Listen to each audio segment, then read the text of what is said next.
Lorenzo Córdoba, presidente del Instituto Nacional Electoral, el INE. Lorenzo, tú encabezas esta institución, pero eres también un hombre de academia, de nuestra UNAM. Así es. Y has estado en un proceso de aprendizaje toda tu vida. Sí. ¿Qué lecciones? ¿Cuáles las principales lecciones que nos dejan a todos los mexicanos este proceso electoral del 7 de junio, aunque más adelante hablemos de algunas cifras y de algunos datos? Bueno, yo creo que la primera lección para la sociedad es que frente a los agoreros del desastre, que hubo muchos, que anticipaban que esta elección no iba a poder llevarse a cabo, que iba a haber una participación exigua, que el INE iba a ser incapaz de instrumentar la reforma, que la reforma no funcionaba, que las reglas hay que cambiarlas porque las reglas impiden un buen funcionamiento democrático. Esta elección es una lección clara de varias cosas. En primer lugar, de que la sociedad mexicana aprecia su democracia. En México las elecciones las hacen los ciudadanos y son para los ciudadanos, y la prueba el domingo pasado es palpable para quien quiera verla. Para quien no. Los agoreros, insisto, del desastre siempre van a estar augurando los peores escenarios. Tuvimos una de las participaciones más altas en una elección intermedia. Me consta a mí en Nuevo León conmovedora, no solamente impresionante, conmovedora, pero bueno, no te interrumpo. Se instalaron prácticamente la totalidad de las casillas, habiendo algunos estados en los que era muy complicado instalarlas. Nosotros, unas horas antes del arranque de la jornada electoral, estábamos preparándonos para cancelar elecciones en algunos distritos y no lo hicimos porque nuestra gente, los funcionarios del instituto, que son, lo digo sin medias tintas, los verdaderos héroes junto con los ciudadanos que instalaron las casillas y que fueron a las urnas. Los que podían correr un riesgo, estaban corriendo un riesgo. Pues. Pero apostaron por la democracia. Ellos fueron los que nos pidieron, déjennos salir para instalar todas las casillas. Y se instaló prácticamente la totalidad de las casillas, incluso en esas zonas en las que era muy complicado operar. La gran lección es que salieron millones y millones de ciudadanos a votar, diciéndole no a la violencia, diciéndole no a quienes que apostaban por el boicot o el impedir las elecciones. Y al final del día votaron en libertad y apostaron por algo que ya es parte del paisaje natural de nuestra democracia, la pluralidad política, la intensa pluralidad política. Prácticamente ningún partido obtuvo más del 30% de los votos. Esto quiere decir, candidatos independientes obtuvieron victorias importantes en donde nadie habría apostado que ello ocurriría, y siendo esta la primera vez que esta figura tiene carta de naturalización legal para operar. ¿Esta sería una de las grandes novedades en este proceso? Yo creo que todas estas son lecciones. Es decir, creo que se dio frente a meses y meses de un discurso de que las elecciones no iban a poder llevarse a cabo, de que las elecciones podían ser impedidas y de que el INE iba a fracasar, que las elecciones ya forman parte de nuestro paisaje ordinario, parte de nuestros insumos, y que la sociedad mexicana, los ciudadanos, están dispuestos a defenderla, actuando, instalando casillas, votando, en fin, pronunciándose y participando como ocurre en toda democracia. A ver, pero Lorenzo, ¿no hay una contradicción entre decir que México, los mexicanos, pues, tenemos todavía fe en el proceso democrático electoral, es decir, en la democracia, en términos amplios, pero al mismo tiempo, el voto ahí lo tenemos? Yo sé que tú eres árbitro, no digamos nombres, pero al mismo tiempo estamos viendo un voto de castigo a los partidos políticos. Pero por supuesto, pero un voto. ¿No hay una contradicción? Pero un voto. El voto en democracia es la herramienta fundamental que tenemos los ciudadanos para incidir en el futuro político. Ya sea premiando acciones de gobierno, apostando, digamos, por la permanencia de partidos, ya sea sancionando lo que no nos gusta. Y lo que hoy vemos, más allá de una pluralidad política muy amplia, insisto, es muy impresionante que incluso fuerzas nuevas obtuvieran un respaldo que les va a permitir mantener el registro. Pero también en ese mismo sentido, es muy interesante ver cómo figuras por las que prácticamente nadie apostaba, con una retórica que decía que las reglas estaban hechas para que no pudieran ganar los candidatos independientes. Y en efecto tenemos reglas muy rudas, muy severas. El caso del Bronco es inevitable. Pero no solo el Bronco, porque fíjate, Ricardo, sí, también hay otros tenemos alcaldes sí.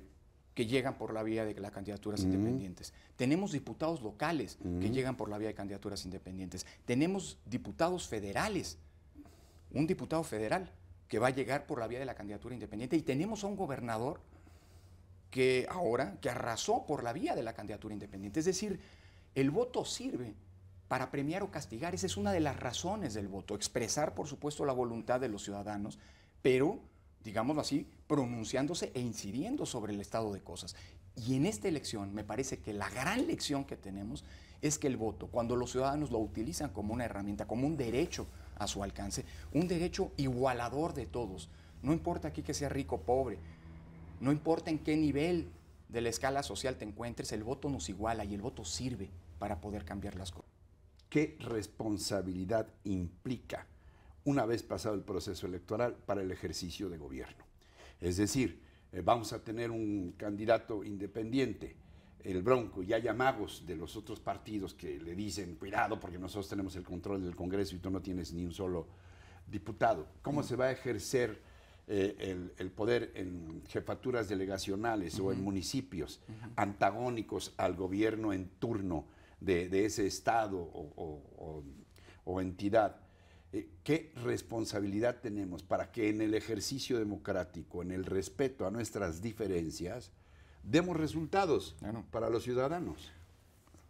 Primero, porque alguien podría decir, pues ahora qué pena porque hay demasiados partidos, unos en el Congreso local y otros en los diferentes niveles de gobierno, esto va a ser un desastre. Bueno, a ver, primero, una premisa. A ver. La elección no se ha terminado, los resultados ya están. Sí. Estamos en las vísperas del cómputo distrital, es decir, de los resultados legales. Y podrá haber reclamos y conflictos seguramente, pero la verdad la historia nos enseña que se moverán muy poco ya las cifras. A lo mejor se revisarán, se recontarán algunos paquetes, pero las cifras en términos generales son las que son.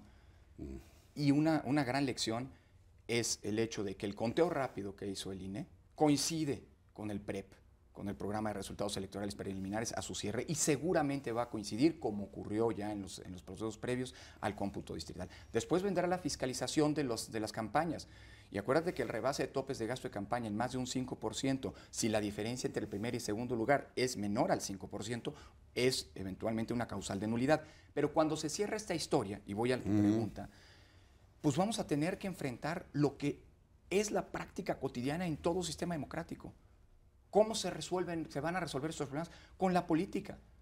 Con la política como se ejercen las democracias cuando no hay mayorías, construyendo mayorías. La palabra clave del orden político en nuestro país, vista la dispersión de los votos, visto el pluralismo que caracteriza esta sociedad y que venturosamente va a reflejarse en los órganos de gobierno, en los congresos, en fin, en los mismos ayuntamientos, la palabra clave es hacer política, construir consensos, hacer acuerdos. Quien diga que en política los acuerdos significan traicionar la voluntad ciudadana, miente. En democracia, la palabra clave de la democracia es la generación de los consensos. Arrancaste diciendo que soy un académico. Y voy a citar a Kelsen, uno de los grandes teóricos de la democracia, a quien yo he estudiado particularmente. Kelsen decía que las democracias significan, ante todo, un régimen que tiende hacia el consenso, que busca el consenso. Y consenso significa que las decisiones no coinciden necesariamente en su totalidad con la voluntad de unos, pero no se contraponen tampoco necesariamente en su totalidad con la voluntad de los otros. Se puede encontrar una vía intermedia. El punto clave en las democracias es lograr construir consensos. ¿Qué va a hacer el Bronco no teniendo diputados porque no tiene partido? ¿Qué va a hacer el presidente de la República ante un Congreso en el que la construcción de mayorías depende de arreglos institucionales? Nadie tiene una mayoría predefinida. El presidente municipal de Guadalajara, o el presidente municipal de Guadalajara, que tiene un cabildo pluralmente disperso, es decir, políticamente disperso, pues construyendo consensos, acordándose.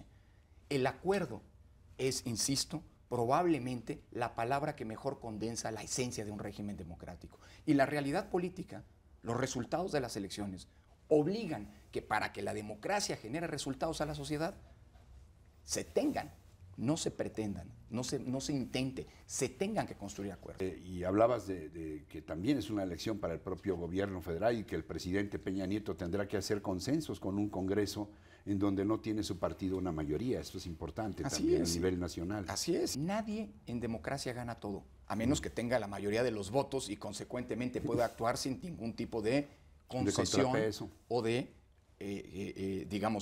convenio, de convención con alguien más. Pero eso, insisto, eso pasa y ha pasado en las democracias desde que estas nacieron. Esa es la esencia y el valor de las democracias, insisto en el punto. Otro punto importante, en alguna de las entrevistas hablábamos de que las reformas, la reforma electoral, las reformas que se hicieron a nuestro sistema para elegir y decidir, estaban también a prueba en esta elección. Sí, claro. ¿La pasaron?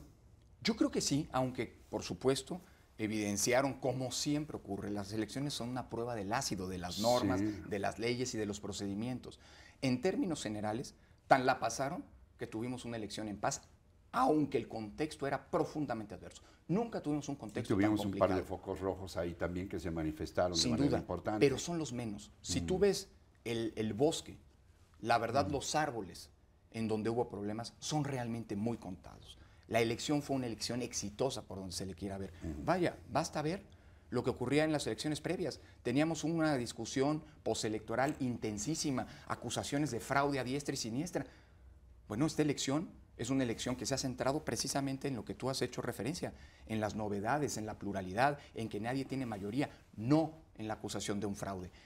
Y creo que eso es muy positivo. La reforma pasó la prueba del ácido, aunque las pruebas del ácido te sirven también para identificar áreas de oportunidad. Y creo que tendremos hay muchas cosas que hay que revisar. En ello. Claro, pero en términos generales, las reformas previas, la de 2007 que impuso el modelo de comunicación política vigente, la de 2014 que crea el Sistema Nacional de Elecciones, son reformas que pasaron la prueba y que tendrán que ser sometidas a ajustes. Por ejemplo, yo creo que el modelo de comunicación política, centrado en la prohibición de compra y publicidad y en el uso de los tiempos del Estado, que son del Estado, esos tiempos son del Estado, es un buen modelo.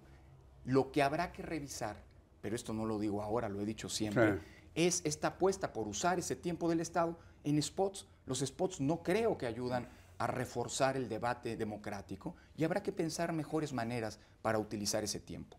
La reforma 2014 tiene ajustes técnicos que hacerle.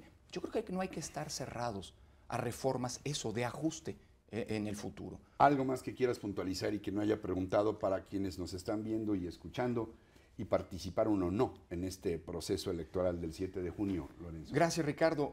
Sí, aprovecho solamente para centrarme en algo que es obligado por parte de la autoridad electoral. El agradecimiento porque las elecciones las hicieron los ciudadanos. Las hicieron los casi 800,000 ciudadanos que estuvieron en las mesas directivas de casilla, generosamente brindando sus servicios para que la elección pudiera realizarse. La realizaron los casi 20,000 observadores electorales que estuvieron en las calles garantizando que las reglas efectivamente se aplicaran. La realizaron los casi 1,000,000 de ciudadanos que fueron representantes de partidos políticos y que vigilaron el 99% de las casillas. En México, las elecciones las hacemos los ciudadanos y creo que el buen resultado obtenido es precisamente gracias a la apuesta, al compromiso de todos ustedes. Y también, por cierto, de los funcionarios del Instituto Nacional Electoral que en condiciones profundamente adversas hicieron posible que la mesa estuviera puesta para que la fiesta democrática se recreara y se consolidara como la vía por la cual transitaremos y estamos transitando y seguiremos transitando en el futuro. Muchas gracias a todos ustedes. Doctor Lorenzo Córdoba, presidente del Instituto Nacional Electoral, el INE, gracias como siempre por tu confianza en nuestros espacios. Ricardo, es un placer siempre estar contigo. Gracias a ti. Gracias. Y gracias a ustedes por su atención, por su compañía, pero sobre todo por lo que más agradecemos, esa palabra clave, Lorenzo, que es su confianza. Gracias, hasta la próxima semana. Hasta entonces, hasta siempre.